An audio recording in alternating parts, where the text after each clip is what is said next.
మాయా చెట్టు. పూర్వం ఒక గొప్ప రాజ్యం ఉండేది. ఆ రాజ్యంలో రాజు ధర్మబుద్ధి కలవాడు, ప్రజలను ఎంతో ప్రేమించేవాడు. అతడి కోట చుట్టూ ఒక విస్తారమైన పండ్ల తోట ఉండేది. ఆ తోటలో చాలా రకాల పండ్లు చెట్లు, మామిడి, జామ, సీతాఫలాలు, ద్రాక్షల వంటి ఎన్నో చెట్లు ఉన్నాయి. అయితే ఆ తోటలో ఒక చెట్టు మాత్రం విశేషంగా ఉండేది. అది చాలా పెద్దదిగా పెరిగింది, కాండం బలంగా, శాఖలు వెడల్పుగా ఉండేవి.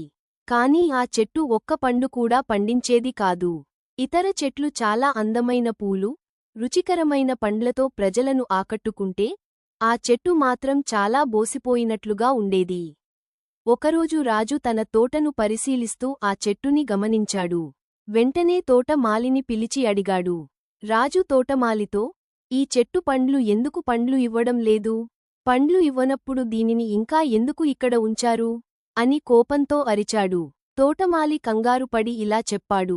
మహారాజా, ఇది పండ్లు ఇవ్వదు కాని వేసవి సమయంలో వడదెబ్బ నుండి రక్షిస్తుంది.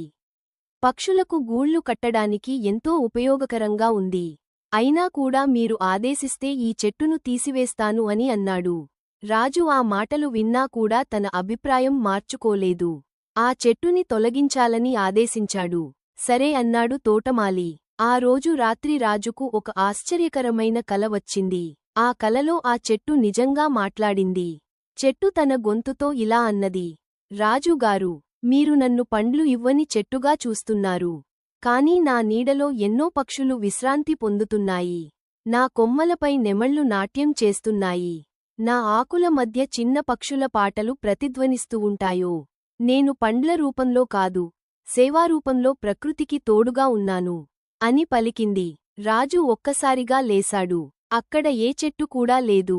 ఇక రాజు తెల్లవారగానే త్వరగా లేసి తోటకు వెళ్లి మళ్లీ ఆ చెట్టుని చూడసాగాడు. ఇప్పటివరకు పట్టించుకోని ఎన్నో విషయాలు రాజుకి అక్కడ కనిపించాయి. కొమ్మలపై పక్షుల గూళ్లు, ఆకుల మధ్య నిద్రిస్తున్న పిల్ల పక్షులు, చెట్టు అడుగున విశ్రాంతి తీసుకుంటున్న పక్షులు ఎంతో హాయిగా ఆ చెట్టు కింద కనిపించాయి. అది అంతా చూసిన రాజు తన అభిప్రాయాన్ని మార్చుకున్నాడు. ఇక ఆ చెట్టుని తొలగించకుండా, దానికి చుట్టూ చిన్న గోడ కట్టి, ప్రకృతికి సేవ చేసిన చెట్టు అని పక్కన పలక పెట్టించాడు. అప్పటినుండి ఆ చెట్టు మాయా చెట్టిగా ప్రసిద్ధి చెందింది. ఎందుకంటే అది ఎవరికీ కనిపించని విధంగా సహాయం చేస్తుందనే నమ్మకం ఏర్పడింది. కథలోని నీతి: ప్రతి జీవి సమాజంలో ఏదో ఒక విధంగా ఉపయోగపడతాడు. మనం ఆ ఉపయోగాన్ని గమనించకపోయినా, అది ఉండకపోయే లోటు మిగులుతుంది. అందుకే ఎవ్వరికైనా విలువ ఇవ్వడం నేర్చుకోవాలి.